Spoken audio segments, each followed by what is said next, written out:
Hello everyone, আজকে তোমাদের যে টপিকটা আলোচনা হবে লিডারশিপ। সেই লিডারশিপটা শুধুমাত্র আমাদের এডুকেশন সেক্টরে নয়, আরও সব ক্ষেত্রেই লিডারশিপের কথাটা খুব পরিচিত একটা কথা।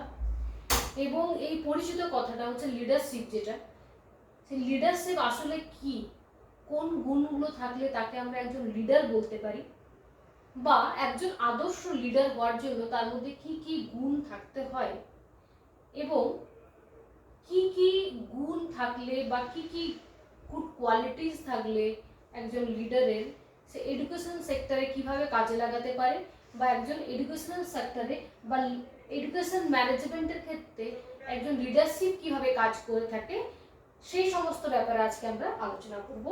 তার আগে অবশ্যই বলবো, যদি তোমাদের আমার চ্যানেলটি ভালো লেগে থাকে অবশ্যই তোমরা লাইক, শেয়ার এবং সাবস্ক্রাইব করো। আর তোমাদের যদি কোনো রকম প্রশ্ন থাকে, কোনো রকম সাজেশন থাকে এই চ্যানেলটাকে নিয়ে, তোমরা অবশ্যই আমাকে কমেন্ট বক্সে কমেন্ট করতে পারো। তো চলো দেখে নিই আমরা আজকে লিডারশিপ ইন এডুকেশনাল ম্যানেজমেন্ট। ওকে, তো প্রথমে দেখো কি লেখা আছে, leadership is one of the most important function of management. তাহলে কি বলা হলো, লিডারশিপ বা নেতৃত্ব বলা হয়, বাংলাতে যেটাকে বলে নেতৃত্ব। ঠিক আছে, leadership is one of the most important function of management. তার মানে কি না, বিভিন্ন ব্যবস্থাপনার ক্ষেত্রে কি হয় না, নেতৃত্ব দেওয়া একটা খুবই গুরুত্বপূর্ণ কিন্তু ব্যাপার। Leadership is the process of encouraging and helping others to work enthusiastically towards objects। তার মানে কি, লিডারশিপ কে একটা প্রসেস কি করা, to encouraging and helping others. Leadership একটা প্রসেস যেটা হচ্ছে এনকারেজ করা আর কি হেল্প করা অন্যেরকে, অন্যের কাজে, ঠিক আছে, এবং টুয়ার্ডস অবজেক্টিভ, যেটা অ্যাচিভ করার জন্য কোন একটা অবজেক্টিভ। ঠিক আছে, তাহলে এটাকেই বলা হচ্ছে লিডারশিপ। তাহলে লিডারশিপ কি না, লিডার কি করে না, অন্যান্য ব্যক্তিদের কি করে না, তাদের গোলে পৌঁছানোর জন্য তাদেরকে এনকারেজ করে এবং হেল্প করে এবং মোটিভেট করে, ওয়ে দেখায় বা পথ দেখায়। ক্লিয়ার? চলো এরপরে দেখে নিই লিডারশিপ অ্যাক্টিভিটিস ইন ম্যানেজমেন্ট। ওকে, তো দেখো লিডারশিপ অ্যাক্টিভিটিস ইন ম্যানেজমেন্ট মানে লিডারশিপ একটা ম্যানেজমেন্টের ক্ষেত্রে একজন লিডারের কি কি কাজ করতে হয়, বা একজন লিডার কিভাবে তৈরি হয় কোন কোন কাজ করার মধ্য দিয়ে। তো প্রথমে দেখো, প্রথম আছে গাইডেন্স। ঠিক আছে, গাইডেন্স মানে হচ্ছে গাইড করা। লিডার তখনই হতে পারে যখন সে একজন ভালো গাইড হতে পারে অন্যদের ক্ষেত্রে।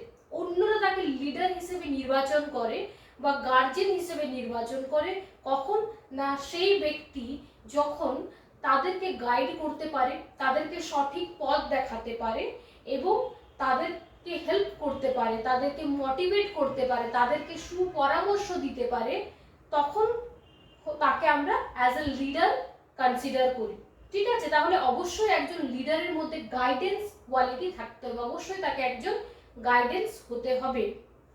নেক্সট আছে সুপারভিশন, মানে হচ্ছে পরিদর্শন করা, সুপারভাইজ করা। তো সুপারভিশন পরিদর্শন করা কি না, পুরো ব্যাপারটা কি, কাজটা কি করতে হবে, কাজটা করার জন্য উদ্দেশ্য কি, লক্ষ্য কি, এবং তার কাজটার পিছনে করার জন্য কি কি বাধার সম্মুখীন আমাদের হতে হয়, তো সেই বাধাগুলোকে কিভাবে সরানো যেতে পারে, কিভাবে সেই বাধাগুলোকে সরিয়ে কাজটাকে ভালোভাবে করতে পারি, সেই সমস্ত পুরো ব্যাপারটাকে যে দেখাশোনা করা বা রক্ষণাবেক্ষণ করা, সেটাকে বলা হচ্ছে সুপারভিশন। বা সুপারভিশন মানে এই নয় যে অন্যের কাজে বাধা দেওয়া বা অন্যকে অতি ভাবে কোনো প্রেসারাইজ করা বা কারোর কাজে বাধা সৃষ্টি করা বা কাউকে কাজটা করার জন্য ডমিনেট করা, সেটা কিন্তু নয়। সুপারভাইজ মানে সমস্ত কাজটা রক্ষণাবেক্ষণ করা, দেখা, নিজের পরিদর্শনে রাখা, এবং যদি কোনো রকম সমস্যার সম্মুখীন হয় তখন সেটার বিরুদ্ধে লড়াই করা বা সেটাকে ঠিক করার চেষ্টা করা বা সেই প্রবলেমগুলোকে সলভ করার চেষ্টা করে উদ্দেশ্যতে বা লক্ষ্যতে পৌঁছানোটাই হচ্ছে সুপারভিশন করা। নেক্সট দেখো কমিউনিকেশন। একজন লিডারের অবশ্যই গুড কমিউনিকেটর হওয়াটা কিন্তু আবশ্যক। অর্থাৎ একজন লিডার, সে টিচিং সেক্টরেই হোক না কেন, একজন টিচার যদি স্টুডেন্টসদের সাথে কমিউনিকেশন না বিল্ড করতে পারে, তখন কিন্তু সেই টিচার কিন্তু অবশ্যই একজন ভালো শিক্ষক হিসেবে আমরা দেখব না। কেন কি, একজন টিচারকে অবশ্যই লিডারের জায়গায়, যদি আমরা ক্লাসরুমের মধ্যে যদি কোনো কাউকে লিডার ভাবি, সেটা হচ্ছে টিচার। সেই টিচারকে কি হয়, স্টুডেন্টরা তাকে ফলো করে, ঠিক আছে, তাকে মানে, তাকে মান্য করে, তার কথা শোনে। তো অবশ্যই টিচারকে গুড কমিউনিকেটর হতে হবে, বা যে কোনো সেক্টরে বলো বা যে কোনো জায়গায় বলো, একজন টিচারকে বা অন্য জায়গাতে যে যেখানে যে সেক্টরে রয়েছে, যে কাজের মধ্যে রয়েছে, তাকে যারা ফলো করে বা তার যারা ফলোয়ার্স রয়েছে, তাদের সাথে কিন্তু কমিউনিকেশন বিল্ড করাটা খুব বেশি দরকার। তাহলে কি, সেই লিডারের মধ্যে গুড কমিউনিকেশন স্কিল হতে হবে, তার স্বচ্ছ ভাষা, স্পষ্ট ভাষা, মোটিভেট করার ক্ষমতা, অন্যের সমস্যা বোঝার ক্ষমতা, সেগুলোকে সলভ করার মতন সে কমিউনিকেশন বিল্ড, যাতে সবাই তাকে ভরসা করতে পারে, সেরকম একটা কনভারসেশন বিল্ড করা, এই ধরনের কমিউনিকেশন স্কিল কিন্তু সেই নেতৃত্ব বা সেই লিডারের মধ্যে থাকা উচিত। নেক্সট দেখো, কন্ট্রোল পাওয়ার।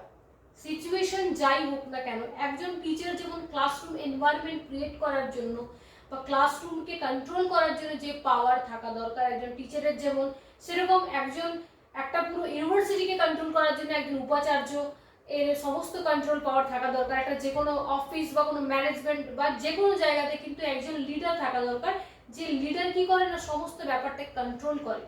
যে কোনো সিচুয়েশন আসুক না কেন, সেই সিচুয়েশনগুলোকে কন্ট্রোল করা, তার আন্ডারে যে লোকেরা কাজ করছে, তার যে ফলোয়ার্স, তাদের অ্যাক্টিভিটিকে কন্ট্রোল করা, তাদেরকে গাইড করা, কোনো রকম আনওয়ান্টেড কিছু কাজ হলে সেটাকে কি করে না, তার বিরুদ্ধে স্টেপ নেওয়া।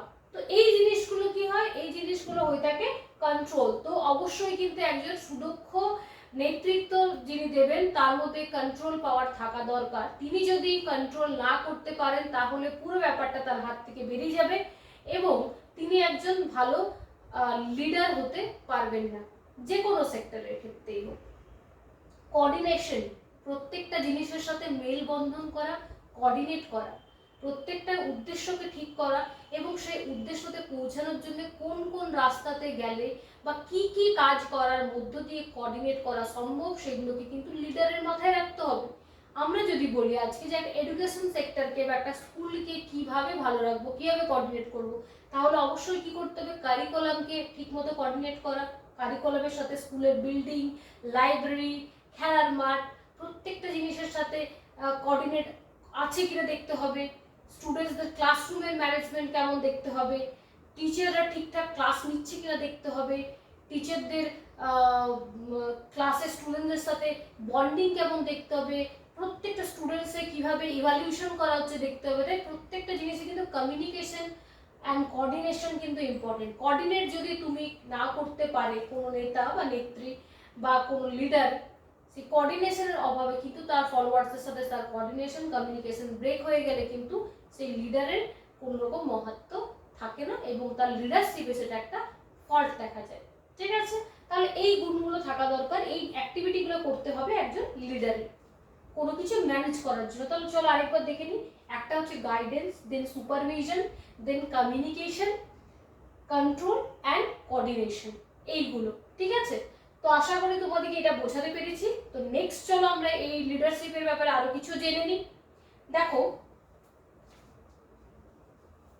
এরপর আমরা দেখব যে একজন লিডারের মধ্যে কি কি গুণ থাকা দরকার। ঠিক আছে, বা একজন লিডারের মধ্যে, একজন ইফেক্টিভ যিনি লিডার হয় তার মধ্যে কি কি বৈশিষ্ট্যগুলো থাকে, সেগুলো আমরা একটু ক্যারেক্টারিস্টিক্সগুলো দেখে নেব।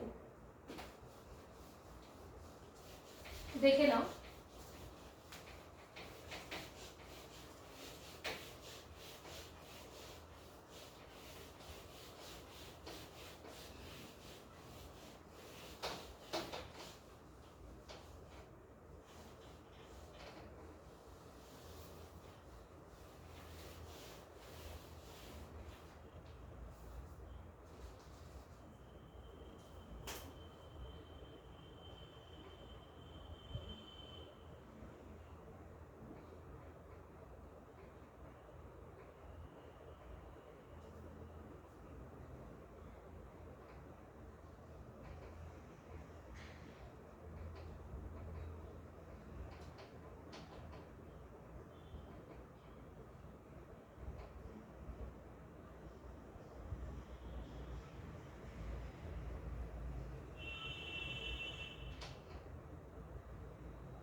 কি লেখা আছে এটাতে?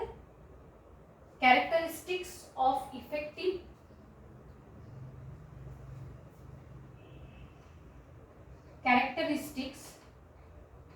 Effective leader. ওকে, তো একজন ইফেক্টিভ লিডারের কি কি গুণ থাকা দরকার দেখে নাও।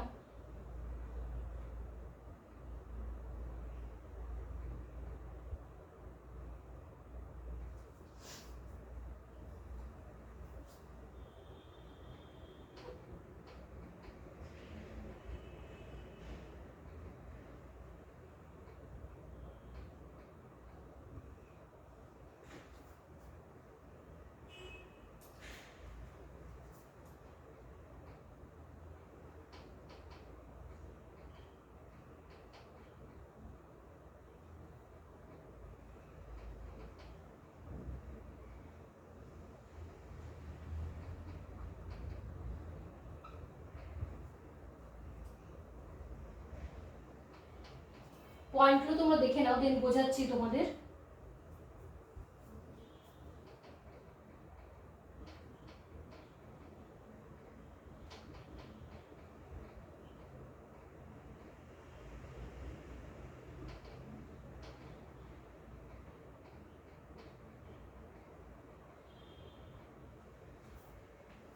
দেখে নাও পয়েন্টগুলো।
দেখো,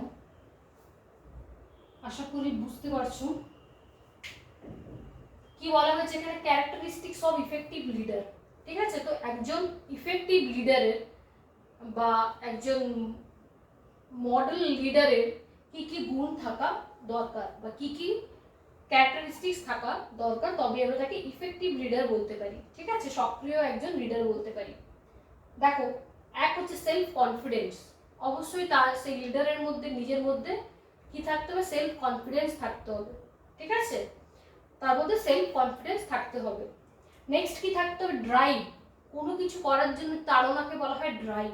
ঠিক আছে, তো কোনো কিছু করার জন্য সেরকম উদ্যম হতে হবে। ড্রাইভকে আমরা উদ্যমতা বলতে পারি। উদ্যম হতে হবে, উদ্যম মানসিকতা হতে হবে, সেই জিদ থাকতে হবে কোনো কাজ করার জন্য, এবং সে তার মনের যে উদ্যমতা সেটাই তার মধ্যে অন্য কাজ করাকে অনুপ্রাণিত করবে, অন্যকে কাজ করার জন্য অনুপ্রাণিত করবে এবং তার ক্যারেক্টারকে বিল্ড করবে।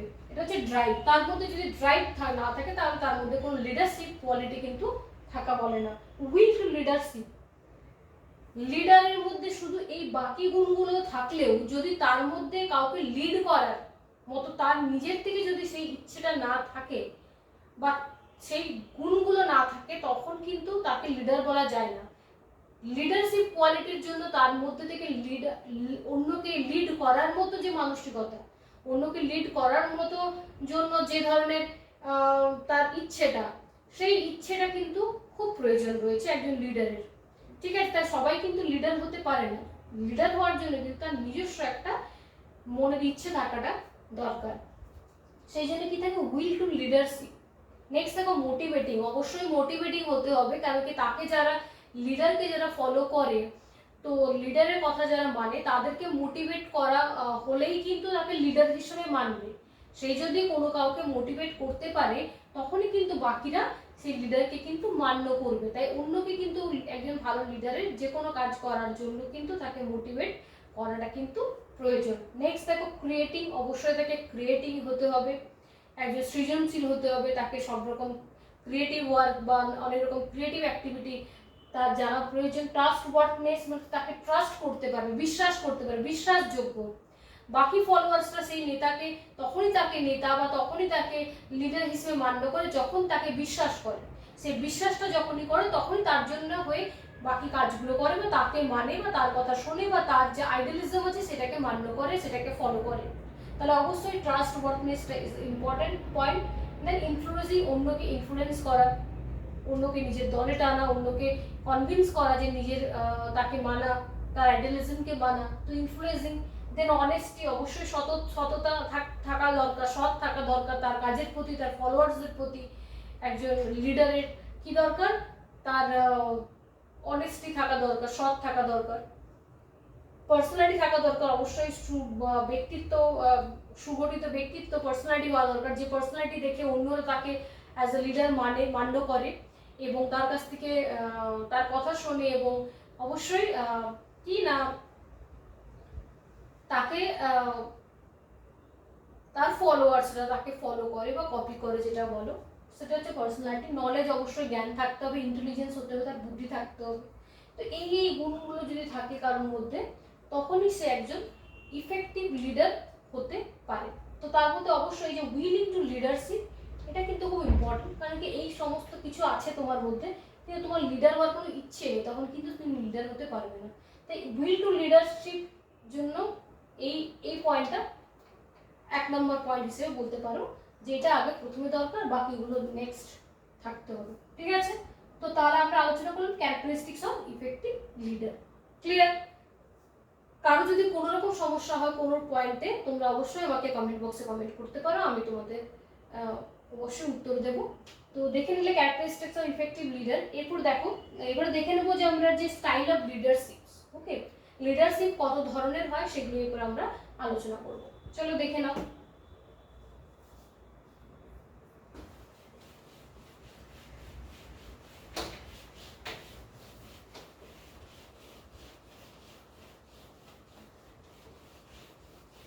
Types of leadership.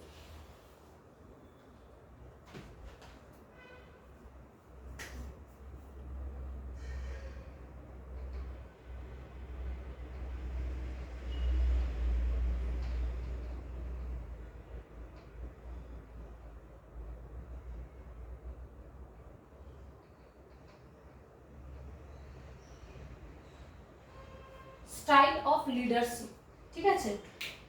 তো স্টাইলস অফ লিডারশিপ কি না, লিডারশিপের কি কি ধরন রয়েছে বা শৈলী রয়েছে। স্টাইলস মানে শৈলী, বাংলাতে বলি লিডারশিপের শৈলী বা নেতৃত্বদানের শৈলী। তো এইটা কিসের উপর নির্ভর করে প্রথমে বলছি, যে একজন লিডারের নিজের বৈশিষ্ট্য কি, নিজের ক্যারেক্টার কীরকম। সব লিডার সমান হতে পারে না, তো লিডারদের মধ্যেও নিজেদের একটা ইন্ডিভিজুয়াল ডিফারেন্সেস রয়েছে, তাদের থিঙ্কিং, চিন্তা ভাবনা, বা তারা কি ধরনের ব্যবহার করে তার ফলোয়ার্সদের সাথে, বা তার আন্ডারে যারা কাজ করে বা তার আন্ডারে যারা রয়েছেন যে কর্মীরা, তাদের সাথে একজন লিডার কীরকম আচরণ করে বা কীরকম আচরণ তাদের মধ্যে কীরকম বন্ডিং রয়েছে, এবং সেই লিডারের ক্যারেক্টারিস্টিক্স কেমন, তার আচরণ কেমন, এই অনুযায়ী কিন্তু লিডারশিপকে 3টে ভাগে ভাগ করা হয়েছে। আরও অনেক ভাগ আছে কিন্তু মূল 3টে ভাগ রয়েছে, 3টে তোমরা জেনে রাখো। একটা হচ্ছে, দেখে নাও,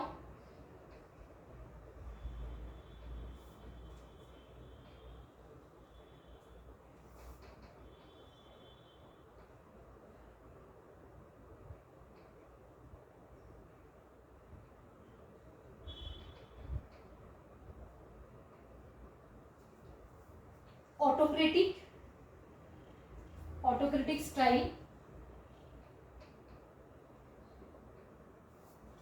ডেমোক্রেটিক স্টাইল,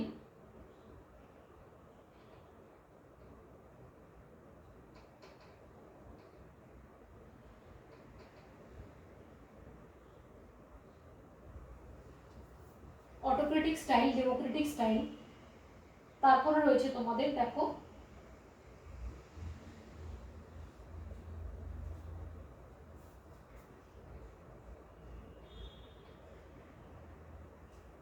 তারপরে দেখে নাও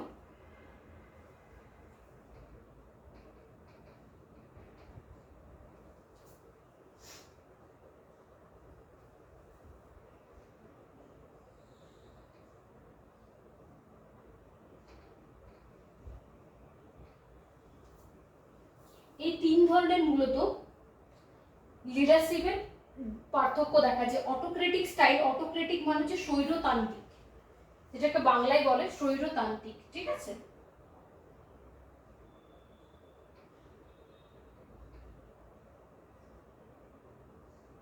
এটাকে বলে স্বৈরতান্ত্রিক, অটোক্রেটিক। তো এই ধরনের লিডারশিপ কারা হয়, স্বৈরতান্ত্রিক নেতৃত্বদান কাকে বলে, বা অটোক্রেটিক স্টাইল কি না, এই ধরনের মনে রাখবে তোমরা। প্রথমে কয়েকটা কথা মনে রাখবে, তাহলেই বুঝতে পারবে। প্রথম মনে রাখবে যে অটো, তার মানে এখানে যিনি লিডার হয় তিনি তার যে ফলোয়ার্স বা তার যারা কর্মচারী তাদের কোনো কথা শোনে না, তাদের সাথে কোনো কমিউনিকেট করে না। তিনি কি করেন, তিনি নিজে যেটা ঠিক মনে করেন সেটাই তিনি অন্যকে করতে বাধ্য করেন। অন্যর কোনো রকম উপদেশ বা অন্যের কোনো সাজেশন বা অন্যের কোনো মতাদর্শকে তিনি গ্রাহ্য করেন না। তার কথাই শেষ কথা, তার কথা মানতে তিনি অন্যকে বাধ্য করেন। এখানে টু ওয়ে কোনো কমিউনিকেশন হয় না, অনলি ওয়ান ওয়ে। তিনি ডিসিশন নেন, সেটা সবাইকে মানতে বাধ্য হয়। তিনি ওয়ান অ্যান্ড অনলি লিড করেন, ঠিক আছে। ভুল হোক ঠিক হোক যাই হোক, তার কথায় শেষ কথা এখানে নির্বাচিত হন। তাই এটাকে স্বৈরতান্ত্রিক বলা হয়। এখানে গণতান্ত্রিকের কোনো নেই, এখানে অপর ব্যক্তির কোনো সে থাকে না। তাহলে আমরা এটাকে কি বলতে পারি, এটাকে অবশ্যই আমরা বলতে পারি, দেখো এটাকে আই স্টাইল বলতে পারি। আই স্টাইল মানে আই মি এন্ড মাইসেলফ, আমি যেটা বলবো সেটাই ঠিক, আমি যেটা বলবো সেটা আমাকে করতে হবে। আমরা নেপোলিয়ানকে জানি, একজন যিনি ছিলেন নেপোলিয়ান, নেপোলিয়ানের যে যিনি যেভাবে রাজত্ব চালাতেন সেটা তোমরা সবাই জানো। তো তাহলেই বুঝতে পারবে যে অটোক্রেটিক মানে কি বলতে চাইছি আমি। নেপোলিয়ান যা বলতেন সেটাই সকলকে মানতে বাধ্য হতো। তো সেটাই হচ্ছে ওই এই ধরনের লিডার। নেপোলিয়ানকে আমরা অটোক্রেটিক স্টাইলের একজন নেতা হিসেবে বলতে পারি, ঠিক আছে। এক্ষেত্রে দেখো কেমন হয়, এখানে ইনি যদি নেতা হন, লিডার হন, ইনি যদি লিডার হন,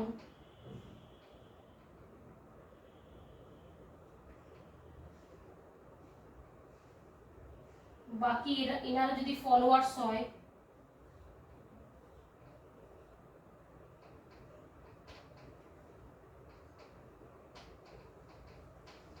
এখানে ক্রাউন পড়াচ্ছি তাহলে বুঝতে পারবে নেতা ইনি। তো এখানে যদি এনারা ফলোয়ার্স হয় তখন কিন্তু কি হবে, ইনি যেটা বলবে সবাইকে সেটা মানতে হবে।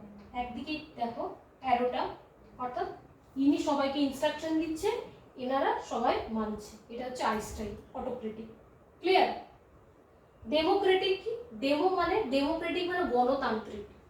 গণতান্ত্রিক থেকে আমরা বুঝতে পারছি কি না, এখানে কি হয়, এখানে নেতা সকলের সাথে বা লিডার যিনি আর কি, লিডার সবাইকার সাথে আলোচনা করেন, ঠিক আছে। তিনি সকলের কথা শোনেন, অন্যকে বলার সুযোগ দেন কোনো একটা টপিকে বা কোনো একটা আলোচনার বিষয়ের মধ্যে, তাদের কথা শোনেন, দেন তিনি ডিসিশন নেন। অর্থাৎ এখানে কমিউনিকেশন একটা ভালো রকম হয়ে থাকে এবং তিনি সকলকে মোটিভেট করেন, সবাইকার কথা শোনেন, তার কথাই শেষ কথা এখানে নয়, এখানে তার দলের বাকি সদস্যদের এখানে বলার সুযোগ থাকে। এটা হচ্ছে ডেমোক্রেটিক স্টাইল, ঠিক আছে।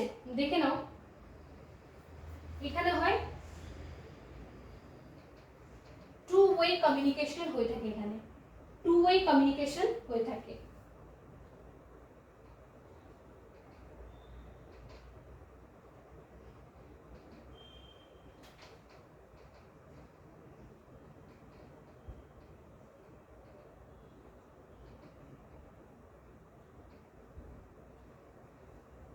এটাকে আমরা উই ওয়ে বলতে পারি, ঠিক আছে। মানে উই আমরা আমরা সবাই মিলে ডিসিশন নেব, উই, ঠিক আছে। দেখো এখানে এখানে যদি আমরা এই ব্যক্তিকে ধরি, ইনি লিডার,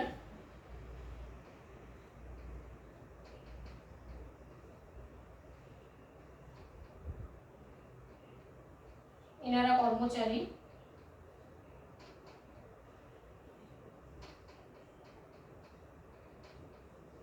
এখানে এনারা লিডার লিডার এখানে লিডারকে কমিউনিকেট করছে, লিডারের সাথে কমিউনিকেট করছে, লিডার এনাদের সাথে কমিউনিকেট করছে, এরা নিজেদের মধ্যে কমিউনিকেট করছে।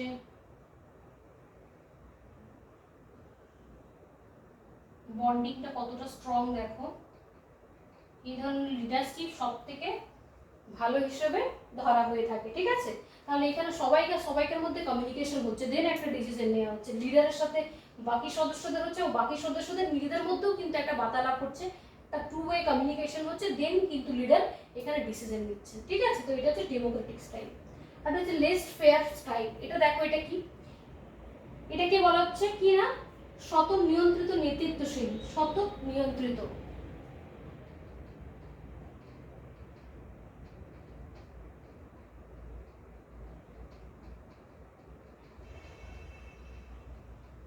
শতক নিয়ন্ত্রিত, ঠিক আছে। এই শতক নিয়ন্ত্রিত কি, এটা দেখো, এটা একটা অন্য ধরনের স্টাইল। এক্ষেত্রে কি হয় না, এক্ষেত্রে লিডারের শতক নিয়ন্ত্রণ মানে নিজে নিজে নিয়ন্ত্রণ, মানে এখানে লিডারের খুব বেশি, লিডার কিন্তু বেশি মাথা ঘামায় না, এখানে লিডার কোনো মাথা ঘামায় না, নিজের লিডারের থ্রুতে কাজ হয়, বাট লিডার এখানে কোনো মাথা ঘামায় না। যে তার আন্ডারে যে কর্মচারী রয়েছে তারা নিজেদের মধ্যে কমিউনিকেট করে, তারা নিজেদের মধ্যে বাক্যালাপ করে, নিজেদের মধ্যে কোনো জিনিসের মতামত সাপোর্ট করে, কেউ বিরোধিতা করে। নেতা শুধু একটা জাস্ট তার মাধ্যমে কোন একটা উপদেশ বা কিছু নেতার মাধ্যম দিয়ে পৌঁছে দেওয়া হয়, বা লিডারের মাধ্যম দিয়ে পৌঁছে দেওয়া হয়। লিডার এখানে কোনো রকম কোনো কনভারসেশনে নিজের মতামত রাখে না, সবই কর্মচারীরা বা লিডারের আন্ডারে যারা কাজ করে নিজেদের মধ্যে করে, শুধুমাত্র লিডারের থ্রুতে সেটাকে জাস্ট পেস্ট করা হয়, আর কিন্তু এখানে লিডার কিছু কাজ করে না, ঠিক আছে। তো এটাকে আমরা কি বলবো, ইউ স্টাইল বলবো। এটা তো ইউ স্টাইল, ঠিক আছে, মানে তোমরা করো।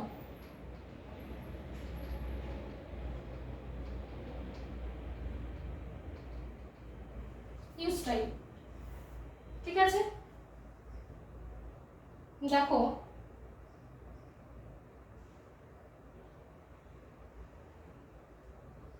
তার মানে আমরা এটা বুঝলাম যে যত ধরনের এই লিডারশিপের যে পার্থক্যগুলো রয়েছে তার মধ্যে সব থেকে বেস্ট আমরা ডেমোক্রেটিকটাকে বলবো, ডেমোক্রেটিক স্টাইলটাকে সব থেকে বেস্ট লিডারশিপ কোয়ালিটি বলবো, যেখানে ভালো কমিউনিকেশন হয়। এখানে যেরকম লিডারের কোনো কাজই থাকে না, লিডার কিছু মাথা ঘামায় না, তার কর্মচারীরা নিজেরা ডিসিশন নেয়, নিজেরা মতাদর্শ করে, এখানে এখানে যা বলে সেটাই করতে হয়, ঠিক আছে। তাহলে অবশ্যই কিন্তু এখানে ডেমোক্রেটিক স্টাইলটা ইম্পর্টেন্ট। তাহলে আজকের ক্লাসে আমরা কি কি আলোচনা করলাম, যে লিডারশিপ কি, ঠিক আছে, লিডারশিপে একজন লিডার, ভালো লিডার হওয়ার জন্য তার মধ্যে কি কি গুণ থাকা দরকার, একজন ইফেক্টিভ লিডারের মধ্যে কি কি কোয়ালিটি থাকে, এবং স্টাইলস অফ লিডারশিপ, লিডারশিপে কি কি কোয়ালিটি আছে, এই বিষয়গুলো নিয়ে আজকে আমরা আলোচনা করলাম। নেক্সট ক্লাসে আরও একটি কোনো টপিক নিয়ে আলোচনা হবে। তোমাদের যদি এই ক্লাসটা নিয়ে কোনো রকম সমস্যা থাকে তোমরা অবশ্যই কিন্তু আমার কমেন্ট বক্সে কমেন্ট করতে পারো। ভালো থেকো সবাই, গুড নাইট।